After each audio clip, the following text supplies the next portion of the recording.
Peut-être que je suis pas le chemin qu'il faut. C'est l'ego qui veut se rassurer et qui veut dire, bah moi je suis là pour ça, je fais telle mission. Revenons toujours vers, est-ce que ça, je suis bien avec moi à l'intérieur?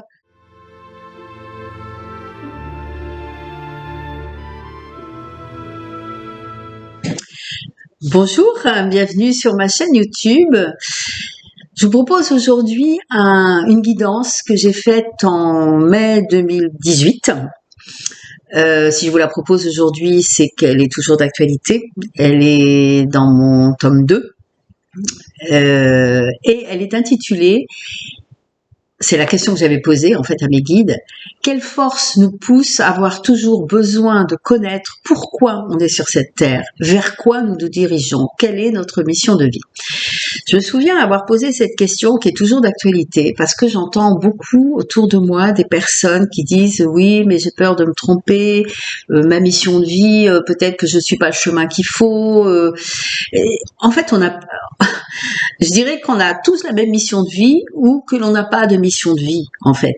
C'est-à-dire, on n'est pas là pour quelque chose de précis, que ça soit notre famille, notre travail, nos amis, tout ce qu'on vit, ce sont des moyens pour suivre notre chemin.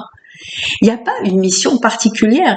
Moi, je suis là dans ce métier parce que c'était prévu dans le plan de mon âme de vous aider, mais j'y suis allée parce que je devais y aller. En fait, je pense qu'il faut arrêter de vouloir avoir une mission et je me considère pas en mission. Je considère juste, je vis ma vie et en vivant ma vie, je fais ce travail d'accompagnement, je dirais, en vivant ma vie, mais je le fais aussi en dehors de mon métier. En fait, il n'y a rien qui est séparé pour moi. Donc, qui c'est qui veut avoir une mission de vie? C'est l'ego. C'est l'ego qui veut se rassurer et qui veut dire bah moi je suis là pour ça, je fais telle mission. L'ego a besoin d'un pouvoir pour exister. À soi de lui donner le pouvoir ou de pas lui donner. Je vous lis donc cette guidance. Je vous répète la question, quelle force nous pousse à avoir toujours le besoin de connaître pourquoi on est sur cette terre, vers quoi nous nous dirigeons, quelle est notre mission de vie. Cette partie de vous qui veut obtenir un résultat et le fonctionnement de votre mental. Vous avez besoin d'être rassuré, car si vous arrêtez le mouvement, vous avez la sensation qu'il n'y a rien à faire et vous l'associez à l'inutilité, à la non-existence, à la mort de cette part de vous qui vous maintient en vie. Mais cette part qui, selon vous, vous maintient en vie n'est pas vous. Si cette part de vous, qui constitue effectivement votre identité sociale, n'est plus, vous pensez que vous n'existez plus, ce qui n'est pas du tout le cas. C'est cette peur de perdre votre identité physique qui vous entraîne dans ce balai d'agitation. Accepter de mourir à cette partie de vous, c'est selon vous refuser de faire partie du monde dans lequel vous vivez. Or, faire partie du monde dans lequel vous vivez est votre souhait le plus cher. Ceci est le grand paradoxe. La source donne naissance à un ruisseau, qui donne naissance à une rivière, qui donne naissance à un fleuve, et le fleuve se jette dans la mer. Chaque partie nommée ne perd pas son identité, mais la transforme en une identité plus grande. Que voulez-vous pour vous? Voulez-vous le moindre ou le plus grand? Vous êtes déjà merveilleux dans ce que vous êtes. La plus belle chose que vous puissiez vous donner, c'est d'être déjà ce que vous êtes. Considérez que vous ne pouvez encore avoir tous les éléments pour comprendre ce processus. Nous le savons. Mais ayez simplement la foi en ce processus et jouissez pleinement de vos capacités actuelles qui sont largement suffisantes. N'oubliez pas le voyage, c'est le plus important. J'adore cette phrase. Car en fait, il n'y a pas de but, car il n'y a pas de finalité, puisque le point d'arrivée fusionne avec le point de départ. Quelle grande illusion vous aveugle en pensant le contraire. Vous êtes des âmes généreuses, qui vous êtes incarnées pour vivre ce processus, qui avez lutté dans d'autres vies et qui luttent encore dans cette vie pour arriver où vous en êtes aujourd'hui. Nous saluons votre courage et votre persévérance. Comme après un long combat, vous pouvez maintenant arrêter de lutter. Le temps est venu pour vous de cesser le mouvement, et c'est alors qu'une nouvelle étape sera franchie. Le mouvement extérieur fait partie de l'ancienne fréquence, le mouvement intérieur de la nouvelle fréquence. Nous comprenons parfaitement que ceci soit difficile pour vous, car il y a tant d'années que la psyché humaine est conditionnée ainsi. Contentez-vous simplement d'y croire, sans comprendre le processus. Les enfants le font tellement facilement.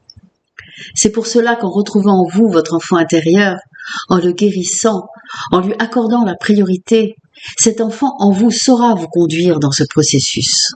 N'oubliez pas de vivre. C'est le plus grand et précieux conseil que l'on puisse vous donner.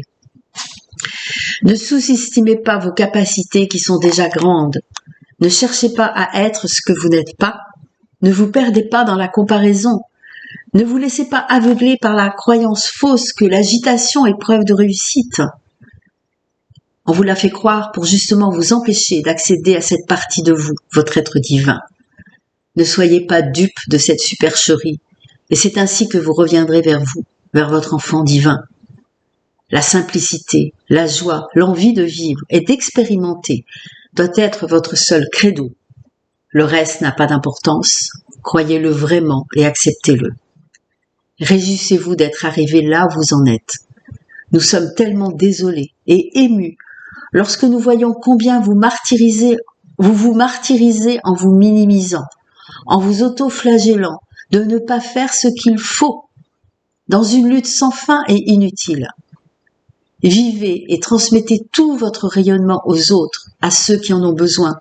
C'est cela le but de votre chemin, et uniquement cela, et de quelque manière que vous le faites. Vivez vos envies, vos sensations, vivez votre vie d'expérimentation. Rien de plus ne vous est demandé.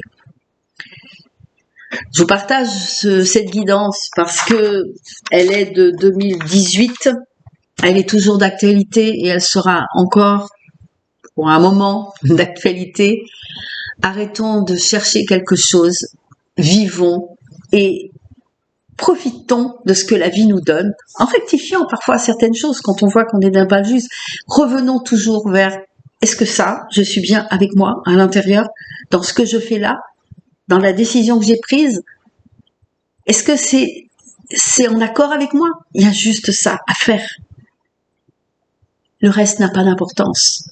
Le moyen par lequel vous allez faire ça, on s'en fiche. C'est pas ça le but, c'est l'ego qui veut effectivement avoir un but, qui veut savoir, qui veut avoir une position sociale, qui veut. Mais je vous rappelle qu'on est dans la dualité, que le chemin est d'aller vers l'unité, et que l'unité c'est précisément l'absence de l'ego. Donc, mais c'est normal, c'est humain, on a tous ça, même moi encore. Il y a des résistances forcément parce que c'est physique, on n'a pas forcément envie de mourir. Sauf que c'est pas de cette mort dont on parle, c'est pas de la mort physique, c'est la mort de l'ego. Relisez ce texte de temps en temps. C'est bien de relire pour se repositionner et on revoit la copie, on va dire. Allez, prenez soin de vous. À la prochaine fois.